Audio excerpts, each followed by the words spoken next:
Halo, salam properti. Saya Ali Tranghanda, CEO Indonesia Property Watch. Saat ini kita berbincang mengenai bisnis hotel. Ya, ini akan kita tayangkan di Property and the City Magazine. Ya, di samping saya udah ada Pak Erastus Rajimin, dipanggilnya Pak Eri. Ya, ini apa nih, CEO atau Ya, founder CEO founder lah. ya, founder CEO Art Hotel Group. Iya. Nah, ini kita mau bincang-bincang nih Pak, kita santai aja nih. Iya, iya. Ini kan selama mungkin berapa ya, 2 tahun terakhir ya, ini Art Hotel Group ini luar biasa nih. Ekspansinya luar biasa. Ini yang melatar belakangi masuk hotel apa nih Pak Eri ya? Saya dari Ada latar belakang hotel atau gimana? Saya dari kecil memang kebetulan gede di dunia hotel. Oke. Saya gede di konstruksi waktu ayah saya bangun hotel zaman dulu banget. Tahun berapa tuh? 92. Tahun 2 ya. Terus saya kuliah, kebetulan saya dapat opportunity kerja di hotel, magang di Hawaii selama 3 bulan. Padahal saya nggak suka hotel awalnya. Tapi karena ditawarin magang di Hawaii, ya orang gila mana yang nolak ya, 3 bulan tinggal di Hawaii. Sambil liburan. Sambil liburan, literally. Jadi akhirnya saya kecemplung di hotel, saya jadi jatuh cinta. Oke. Saya lulus kuliah, saya kerja karir saya di hotel terus, di London, Singapura. Terus saya pindah ke Jakarta di travel Oh, agent. tapi dari situ jadi hotel terus ya? Kerja hotel profesional dari awal. Saya dari posisi awal saya itu pertama busboy. Busboy itu yang bersihin Iya, piring iya. kotor waktu Betul, setelah betul. breakfast. Nah, itu bersihin. Gitu. Itu awalnya. Terus grow the career sampai 2009-an saya di Jakarta. Akhirnya saya decided to So, ini berapa make my- saudara kalau boleh tahu? Saya total bertiga, tapi untuk Art Hotel saya berdua. Berdua. Nah, saya sama kakak saya. Oke. Berarti memang sebagian besar masuk ke hotel ya? Memang hotel ya. Oke. gitu. Nah, terus Ngertinya gimana? hotel tok. Artinya hotel. Oke. Lalu itu gimana tadi? 2000 berapa? 2009 saya baru bikin Art Hotel gitu. Tapi Kenapa latar belakangnya mau langsung bisnis?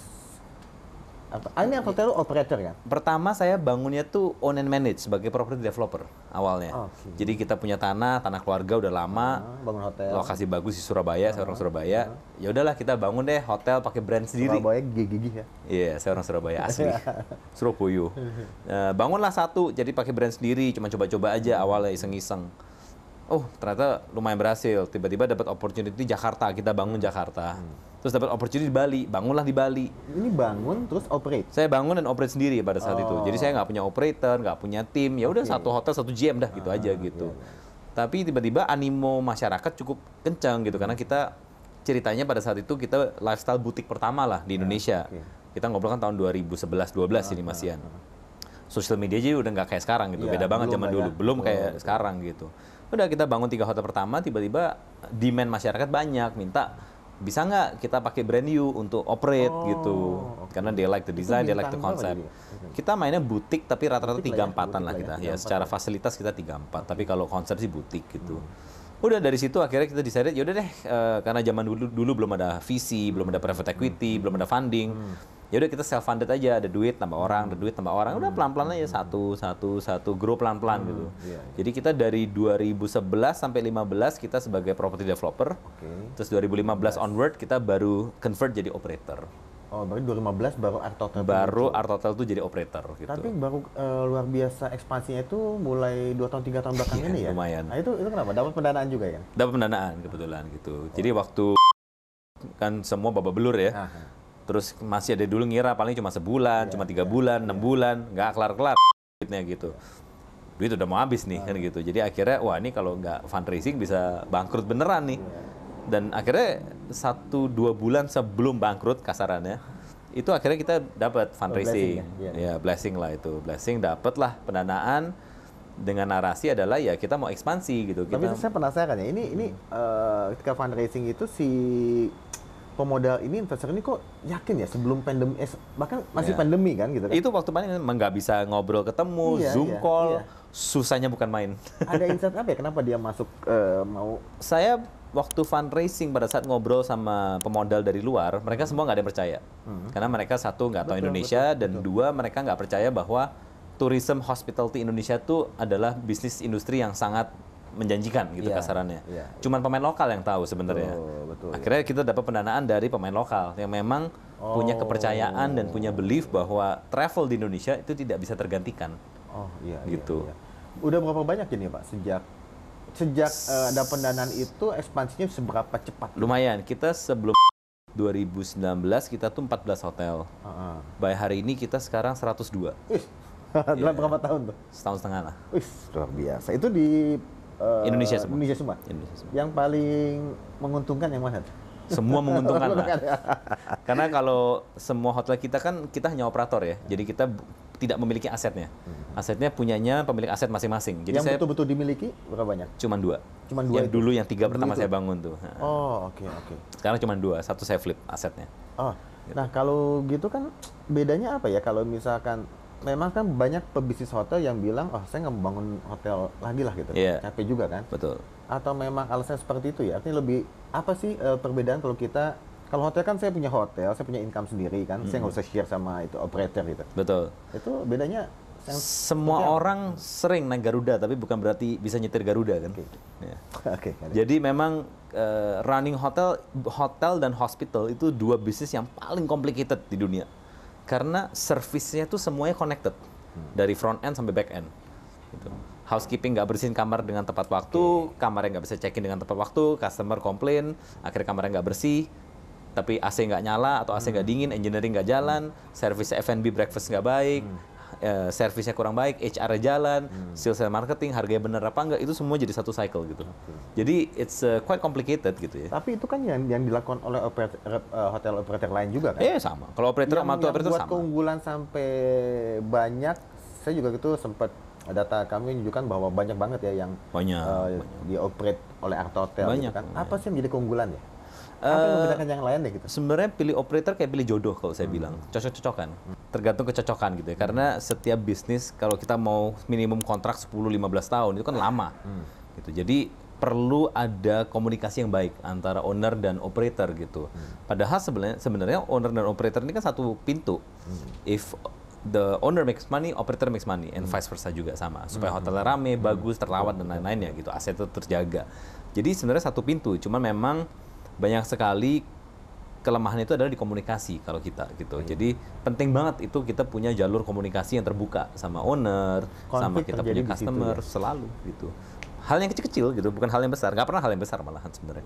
Gitu. Tapi memang kita ujung-ujungnya kita orang Indonesia, kita company Indonesia dan kita beroperasi di Indonesia, owner kita orang Indonesia most of the time. So we know the culture juga gitu. Kita tahu kalau orang Jawa ya harus diwongke kan gitu ya kasarannya gitu. So we gotta play the game gitu. We gotta know and respect the culture juga gitu. Owner Bali beda lagi, owner Sumatera beda lagi, owner Medan beda, owner Surabaya, semua beda-beda. Semua punya family culture semua masing-masing gitu. Tapi kalau kita lihat manajemen yang hotel bintang 5 itu dengan bintang 3 atau 4, itu beda ya pasti ya? Servisnya? Secara servis sama. Cuman ya? memang perbedaannya kalau bintang 5 kan fasilitasnya lebih ekstensif gitu. Yang membedakan bintang 5, 4, 3 itu adalah fasilitas. Saya bisa bangun bintang 3 yang bagus banget, karena kamarnya cuma 100 kamar, fasilitas dikit. Saya juga bisa bangun bintang 5, 500 kamar tapi busuk. Bintang 5 secara klasifikasi gitu. Jadi bintang nggak pernah diidentikan dengan kualitas. Bintang diidentikan dengan sebesar apa hotel Anda. Fasilitas gitu ya? Di Indonesia. Fasilitas di Indonesia kan, tapi di luar enggak ya? Servis Saya nggak tahu kalau di luar. Oke. Tapi kalau kita lihat gini ya, ini kan banyak saat ini kan mulai nggak hanya di Bali pun mulai tumbuh lagi. Mulai bangkit ya. Mulai bangkit ya. Tapi kalau saya lihat kan mungkin sampai tahun depan agak sedikit ya yang bangun hotel gitu. Mulai Karena banyak. Kan mulai banyak ya. Mulai banyak. Kalau construction cost kan pasti kan udah naik gila-gilaan ya. Naik gara-gara global recession memang, tapi kebetulan karena teknologi udah makin maju, sekarang banyak teknologi replacement cost yang lebih baik. Misalkan, contohnya zaman dulu kita mau beli meja kayu harus beli kayu jati, mahalnya bukan main. Sekarang kita bisa pakai material MDF board. Dulu lantai harus kayu, kita bisa pakai vinyl. Wallpaper zaman dulu sama zaman sekarang harga udah beda banget gitu. Jadi banyak sekali replacement cost yang bisa tergantikan gitu.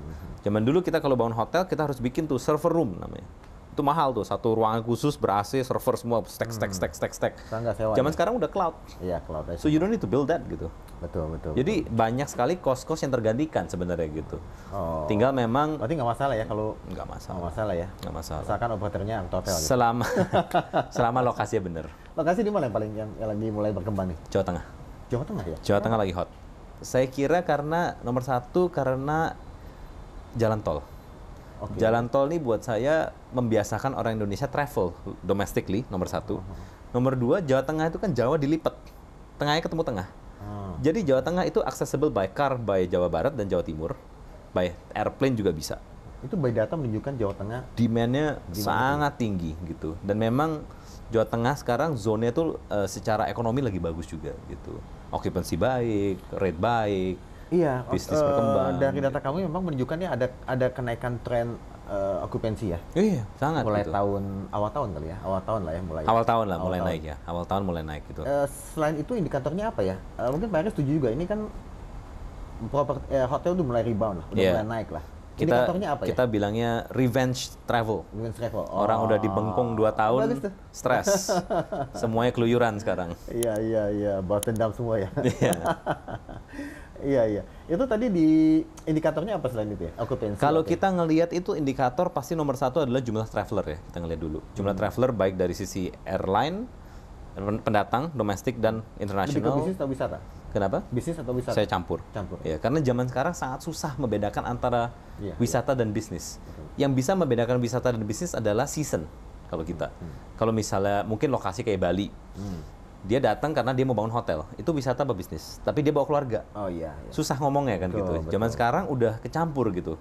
Oh, saya mau ke ke Jogja mau nengok keluarga. Tapi di sana saya punya kantor. Saya sekalian nengok Sekalian, kantor. ya. Jadi kayak gini-gini udah kecampur aduk gitu. Karena zaman sekarang kita kerja lewat handphone aja juga bisa. WhatsApp, email, Zoom call dan lain-lainnya. Jadi kerja dan liburan itu udah blurred sekarang gitu. Dan itu memang membantu travel juga karena sekarang orang bisa travel tanpa harus cuti lama-lama gitu. Iya. Ke depan gimana prediksi? Masih oke Indonesia? Sangat oke, sangat oke. Sampai Karena kapan? sekarang Sampai 2022 kita ini sudah lebih baik daripada 2019, which is. Iya. Tapi situasi sekarang ini tanpa Cina. Cina belum travel.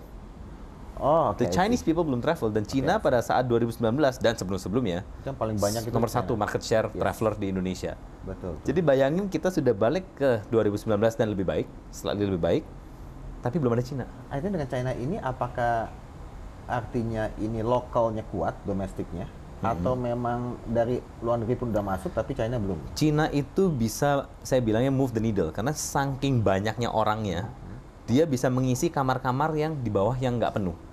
Tapi akhirnya gara-gara kamar yang di bawah penuh, naik ke atas. Implikasinya kayak ripple effect gitu. Jadi karena Cina ini orangnya banyak, karena size Cina tuh Luar biasa, significantly beda gitu. Iya.